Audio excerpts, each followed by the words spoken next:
আসসালামু আলাইকুম, সবাইকে স্বাগত জানাচ্ছি বিডি দর্পণে। আপনাদের সাথে আছি আমি ফাহাদিয়া মিতো। বাংলাদেশের রাজনীতি গণ অভ্যুত্থান পরবর্তী অস্থিরতা ও পুনর্গঠনের এক জটিল মুহূর্ত অতিক্রম করছে। শেখ হাসিনা সরকারের পতনের পর যে জুলাই জাতীয় সনদকে কেন্দ্র করে দেশের নতুন রাজনৈতিক যাত্রাপথ নির্ধারণের ভিত্তি গড়ে ওঠে, তার বাস্তবায়ন প্রক্রিয়া এখন নতুন বিতর্কের জন্ম দিয়েছে। সংবিধান সংস্কারের জন্য গণভোট কবে হবে, নির্বাচনের আগে নাকি নির্বাচনের সঙ্গে? এই প্রশ্নে দেশের দুই প্রধান বিরোধী রাজনৈতিক শক্তি বিএনপি ও জামায়াতে ইসলামের অবস্থান প্রকাশ্যে ভিন্নমুখী হয়ে উঠেছে।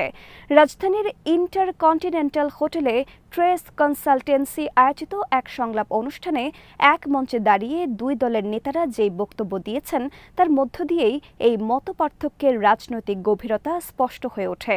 ফলে বোঝা যাচ্ছে, গণ অভ্যুত্থানের পর যে ঐক্যমত্যের পরিবেশ গড়ে উঠেছিল, এখন তা আবার কিছুটা চাপের মুখে পড়তে শুরু করেছে।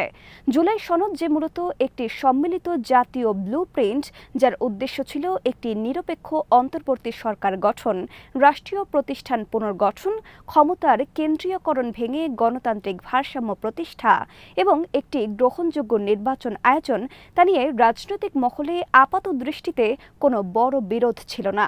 কিন্তু গণভোট আয়োজনের সময়সীমাকে কেন্দ্র করে বিশাল রাজনৈতিক হিসাব নিকাশ সামনে এসেছে। বিএনপি মনে করে, নির্বাচনের আগে গণভোট হলে তা বাস্তবসম্মত হবে না। সংবিধানের কাঠামোয় এমন কর্তৃত্ব নেই এবং এর ফলে নির্বাচনী প্রক্রিয়া অস্থিতিশীল হতে পারে। দলটির স্থায়ী কমিটির সদস্য আমির খসরু মাহমুদ চৌধুরী সংলাপে স্পষ্ট করে বলেন, অন্তর্বর্তী সরকার ও এর উপদেষ্টাদের শপথ বর্তমান সংবিধানের আলোকে হয়েছে, আর সেই সংবিধান কোনোভাবেই বাধ্যতামূলক গণভোটের সুযোগ দেয় না। ফলে গণভোট করতে হলে তা ভবিষ্যতের নির্বাচিত সংসদের মাধ্যমে আইনি কাঠামো তৈরি করে নিতে হবে। তার বক্তব্যে আরেকটি গুরুত্বপূর্ণ মাত্রা ছিল। তিনি বারবার ইঙ্গিত দিলেন যে রাজনৈতিক দলগুলো যদি রাস্তায় নেমে একে অপরকে পাল্টা কর্মসূচি দেখায়, তাহলে সংঘর্ষের নতুন দফা শুরু হতে পারে এবং সেটাই হবে সবচেয়ে বড় বিপদ। কারণ শেখ হাসিনার পতনের মাধ্যমে জনগণ যে সহিংসতা বিমুখ রাজনৈতিক পরিবেশ গড়ে তোলার প্রত্যাশা করেছিল, তা ভেঙে পড়তে পারে। তার মতে, কিছু রাজনৈতিক দল নতুন ইস্যু নিয়ে আন্দোলনের চাপ ধরে রাখতে চাইছে, কিন্তু এতে জুলাই সনদের প্রতি শ্রদ্ধা ও ঐক্যমত্য উভয়ই ক্ষতিগ্রস্ত হতে পারে। অন্যদিকে জামায়াতে ইসলামের সহকারী সেক্রেটারি জেনারেল হামিদুর রহমান আজাদের বক্তব্য ছিল সম্পূর্ণ বিপরীত। তিনি বলেন, নির্বাচনের আগে গণভোট হওয়াই যুক্তিযুক্ত, কারণ নির্বাচনের দিনে দুই ভোট একসঙ্গে হলে লজিস্টিক চাপ বাড়বে, ভোটার বিভ্রান্তি বাড়বে, সময় লাগবে বেশি। বাংলাদেশে 46,000 ভোট কেন্দ্রে প্রতিটি কেন্দ্রে 2,500 থেকে 6,000 ভোটার। এমন পরিস্থিতিতে দুটি ব্যালট পরিচালনা করা অত্যন্ত কঠিন হবে। এতে ভোট কম পড়ার ঝুঁকি রয়েছে। আর ভোট কম পড়লে পরে আবার বলা হবে যে জুলাই সনদের জনসমর্থন ছিল না। তিনি অভিযোগ করেন, বিএনপি আলোচনার আহ্বান প্রত্যাখ্যান করে আওয়ামী লীগের পুরনো রাজনৈতিক আচরণকে পুনরুৎপাদন করছে। তার মতে, রাজনৈতিক দলগুলোর উচিত আলোচনা সমঝোতার সংস্কৃতিতে ফিরিয়ে আনা, কারণ বিগত রেজিম যে আচরণ করত, ওদের সঙ্গে বসবো না, কথা বলবো না, সেই সংস্কৃতি বজায় রাখলে রাজনৈতিক রূপান্তর অসম্পূর্ণই থেকে যাবে।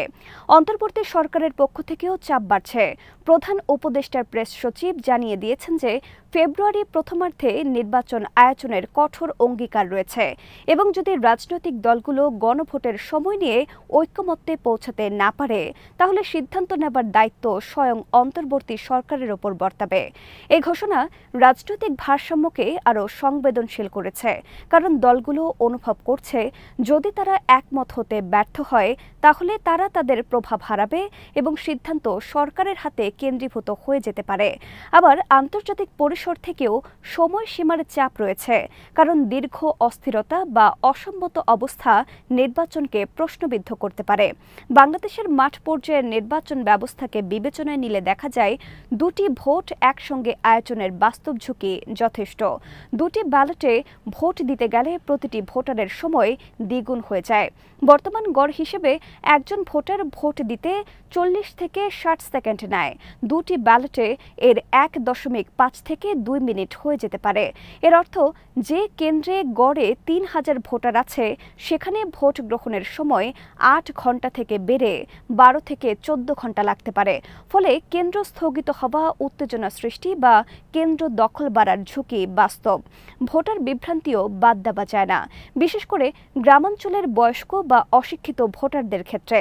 ফলে বিএনপির যে আশঙ্কার কথা বলছে সেটি মাঠ পর্যায়ের বাস্তবতার সঙ্গে সাংঘর্ষিক নয়। কিন্তু একই সঙ্গে জামাতও যে যুক্তি দিচ্ছে, যদি ভোট কম পড়ে তবে জুলাই সনদ নিয়ে প্রশ্ন উঠবে, সেটিও অমূলক নয়। রাজনৈতিক দলগুলোর কৌশলগত হিসেবেও এখানে গুরুত্বপূর্ণ। বিএনপির লক্ষ্য দ্রুত নির্বাচন নিশ্চিত করা, কোনো ধরনের সহিংসতা বা সংঘর্ষে না জড়ানো, আন্তর্জাতিক গ্রহণযোগ্যতা অর্জন করা এবং সংবিধান সংস্কারের পুরো দায় নির্বাচিত সংসদের হাতে দেওয়া। কারণ তারা মনে করে পৃথক গণভোট নতুন সরকার গঠনের পর করলে তা আরও বৈধ, আরও শান্তিপূর্ণ এবং আরও গ্রহণযোগ্য হবে। জামাতের লক্ষ্য ভিন্ন। তারা আন্দোলনের তীব্রতা ধরে রাখতে চায়, গণভোটকে নির্বাচন থেকে আলাদা রাজনৈতিক প্রতীক হিসেবে ব্যবহার করতে চায় এবং গণভোটের মাধ্যমে জুলাই সনদকে তাদের রাজনৈতিক পুঁজি হিসেবে মজবুত করতে চায়। অর্থাৎ তাদের লক্ষ্য ভোট নয়, বরং আন্দোলনের ধারাবাহিকতা ও প্রতীকী শক্তিকে বজায় রাখা। এই পার্থক্য হয়তো ভবিষ্যতে জোটগত হিসেব নিকাশেও প্রভাব ফেলতে পারে। যদিও দুই দলই শেখ হাসিনা সরকারের পতনের আন্দোলনে একরকম নীরব সমন্বয় রেখেছিল, কিন্তু ভবিষ্যতের বাংলাদেশের ক্ষমতার কাঠামো গঠনে তাদের অবস্থান ও আকাঙ্ক্ষা আলাদা। এটাই এখন প্রকাশ্যে দৃশ্যমান। রাজনৈতিক বিজ্ঞান ও আন্তর্জাতিক রূপান্তরের অভিজ্ঞতা বলে, গণতান্ত্রিক পুনর্গঠন প্রথম ধাপে গণভোট আয়োজন কখনোই সফল হয় না যদি রাজনৈতিক আস্থাহীনতা অমীমাংসিত থাকে। দক্ষিণ আফ্রিকা, চিলি, তিউনিসিয়া সব দেশেই প্রথম শর্ত ছিল পারস্পরিক মৌলিক ঐক্যমত্য। বাংলাদেশে সেই আস্থাহীনতাই এখন সমস্যার মূল। প্রশাসন এখনও পুনর্গঠনের পর্যায়ে রয়েছে। পুলিশ সহ নিরাপত্তা বাহিনী পুরোপুরি রাজনৈতিক পুনরায় নিরপেক্ষকরণের পথে রয়েছে এবং দলগুলোর মধ্যে পারস্পরিক সন্দেহ কাটেনি। ফলে পরিস্থিতি আন্তর্জাতিক উদাহরণের তুলনায় বেশি ভঙ্গুর। পরিস্থিতির সম্ভাব্য তিনটি মানচিত্র স্পষ্ট হয়ে ওঠে। প্রথমত, রাজনৈতিক দলগুলো সমঝোতায় পৌঁছলে ফেব্রুয়ারির নির্বাচনের দিনই গণভোট হতে পারে, যদিও এই পথ অত্যন্ত লজিস্টিক নির্ভর ও ঝুঁকিপূর্ণ। দ্বিতীয়ত, নির্বাচন অনুষ্ঠিত হবে আগে, তারপর নতুন সংসদ গণভোটের আইনি কাঠামো তৈরি করে গণভোট আয়োজন করবে। এটি সবচেয়ে নিরাপদ এবং সবচেয়ে গ্রহণযোগ্য পথ। তৃতীয়ত, ঐক্যমত্য না হলে সিদ্ধান্ত নিতে অন্তর্বর্তী সরকার বাধ্য হবে, যা রাজনৈতিকভাবে বিতর্ক তৈরি করতে পারে।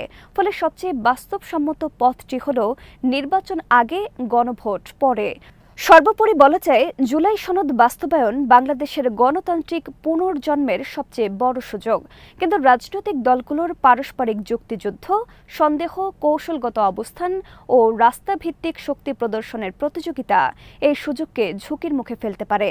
বিএনপি ও জামাত উভয়ই নিজেদের রাজনৈতিক কৌশলকে দেশ স্বার্থের ওপরে রাখলে ঐতিহাসিক এই রূপান্তর অসম্পূর্ণ থেকে যাবে।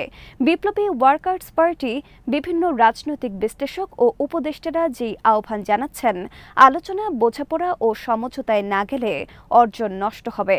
এই সতর্কবার্তা আগের যে কোনো সময়ের চেয়ে এখন বেশি প্রাসঙ্গিক। গণ অভ্যুত্থান একটি গণরাজনৈতিক বিস্ফোরণ, কিন্তু গণতান্ত্রিক পুনর্গঠন একটি দীর্ঘ, ধীর, পরিমিত ও পারস্পরিক আস্থাভিত্তিক যাত্রা। দলগুলো যদি সেই পথ এড়িয়ে চলে তাহলে সুযোগ হাতছাড়া হবে, আর যদি সমঝোতার পথ বেছে নেয় তাহলে জুলাই সনদ সত্যিকারের জাতীয় রূপান্তরের ভিত্তিপ্রস্তর হয়ে উঠবে। আজ এখানেই শেষ করছি। সবাই ভালো থাকুন, সুস্থ থাকুন আর দেখতে থাকুন বিডি দর্পণ। চ্যানেলটি ভালো লাগলে সাবস্ক্রাইব করুন, সংযুক্ত থাকুন আমাদের ফেসবুক পেজে। আল্লাহ হাফেজ।